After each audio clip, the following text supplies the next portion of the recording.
Good morning. I know you've got some of the details. Just a quick wrap up on this. First of all, let me thank everybody for all the media support we had trying to get the word out on this missing child. We have recovered her in the area of Pasco County and Highway 39 North, which is the Paul Buckman Highway, just inside Pasco County.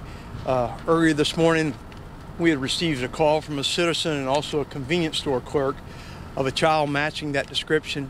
The clothing was basically the same as when she left here, still had the backpack, and a citizen saw her. We do believe that she was trying to avoid probably law enforcement or avoid being found, so everything does point at this time to the fact that the child left on her own and due to some problems that she may have been having. But I want to give a thank you to St. Stephen's Church, who have been great partners in this, Bell Shoals Church, FDLE, Code Enforcement, Hardy County Correctional Canine Unit, the many volunteers in school security who came out and helped us. We had a great effort here.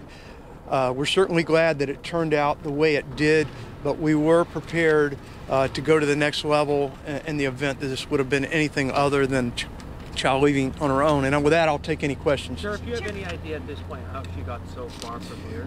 Did you mean Polk or Pasco first? Pasco. Pasco County line? It's the Pasco County line, yes. Okay. Yeah, and that's not too far west of Polk in that corner, but she was just inside the Pasco County line.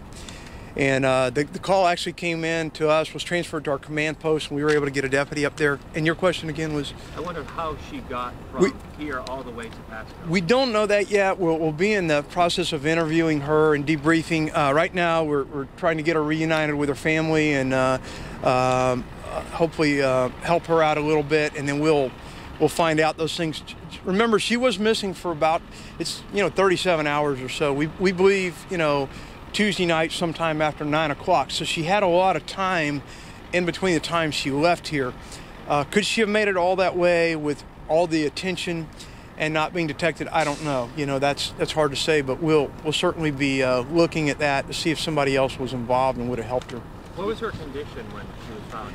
Her condition's good, and we're going to be looking at that. We're going to have a medical evaluation, have her parents look at her appearance and those type things, and we'll be moving forward on any information we develop out of that. Has she already been reunited with her family? That is in the process right now, and they would be there, getting pretty close to being there right now. Would you have been looking in that area had someone not called in? Well, that would have been, it's a statewide. We were looking statewide and really almost nationwide when you get in a situation like this. But that would have been outside the search perimeter. We were concentrating on this area here on about a 5-mile radius, but it certainly was in our alert area, and any deputies up there would have had seen her walking. They would have certainly stopped her. We understand that perhaps she walked to a Circle K, and can you explain that? That is correct. She, at some point in time, a citizen had called in, and also a clerk from a Circle K.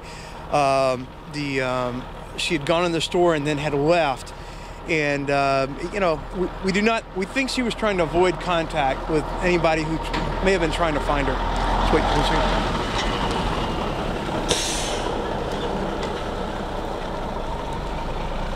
Whereabouts is that Circle K?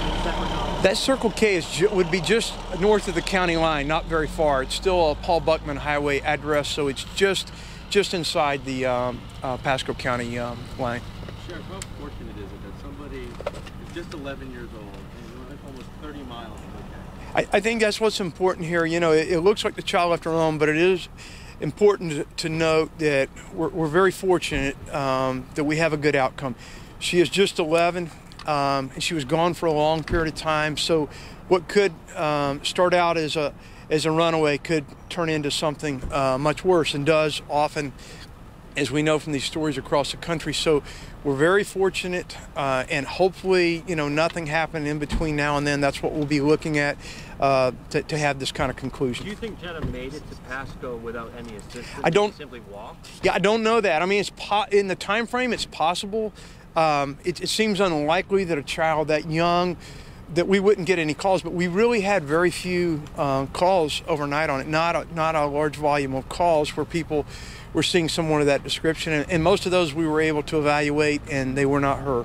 Sheriff, over the last couple of days, there have been hundreds of volunteers, literally hundreds, even this morning coming through. Yeah. What do you think of all the people that have come out to try to help search for her? Yeah, you know, I'm not surprised in this community. That's what we're all about here, and anytime we've had situations like this, we always get a lot of volunteers. People are concerned, they're engaged. A lot of people knew this family. It's a great community, and I'm not surprised by all the churches and all the volunteers who came together. I think it speaks well, and it's great for us to have that kind of support. Had the situation gone differently, we would have needed those volunteers for potentially a long period of time. Has she ever run away before? She had not really run away. She had had problems sometimes, and when she would leave for short periods of time, I mean, I'm talking, you know, an hour or so, that's what we're told, and just kind of stayed in the neighborhood. Nothing on a scale like this. Sheriff, do you have a specific time when she was found this morning? I do not know that exactly, but I'll get that for you. But it was not very long ago. You were notified pretty quickly afterwards. When she told you she was, or did she tell you she was trying to kind of lay low and avoid being spotted? How did she do that? Well, we're just basing that on some information we received up there, and we're still evaluating that. We've not really had a chance to really interview her. We're going to have her parents take a good look at her and see if there's any appearance changes or anything like that, and we'll, you know, probably have some better information on that later. The one thing we don't want to do right now is make it any harder for this child to come back and assume her life. Enough going on, and we're just hoping that everybody's understanding of that, and she can come back home, and that would help her parents a great deal if she can come back to some degree of normalcy as quickly as possible with her family. So we'll kind of leave that up to the parents now. We've done our part. We're going to suggest some support groups that may be able to help the parents, and other than that, unless we think there's something else that happened that would be criminal in nature between then and now, our role in this would end. When she was found, what was her demeanor? Was she scared? Was she glad to have help? I don't know exactly, but just some initial impression I had from conversation this morning is she really did not want to have contact with law enforcement, and I don't know if there was an attempt to evade or not, but I think it was clearly she was not ready to be found at that time. That was my initial information. Guys, I think... Does this stem from an argument or something with the parents?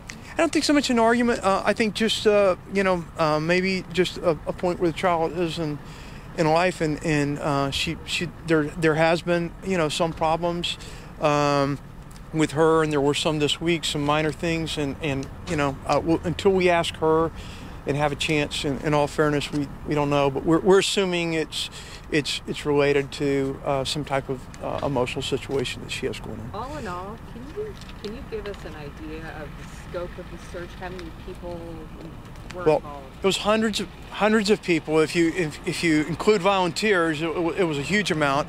A lot of resources. Aviation was in the air most of the night, running a floor operation. A lot of ground resources. The mounted unit, the horses, the boats. The river, the Alafia River runs just south of here. This is part of the wilderness corridor of Hillsborough County. It kind of starts here. A lot of the ELAP property and all of that is just to the south. So there's a potential to get yourself really lost once you get into the Alafia River basin. You can get seriously lost out there. And so that was our fear, that this may have started out as a runaway and had gotten into a situation where the child was lost. It rained last night. It was, pretty chilly, and you can get into a serious situation fairly quickly. Thank you all very much. We appreciate it. And any other information, Crystal will get it for you. Thank you, Sheriff. Thank you guys. Appreciate it.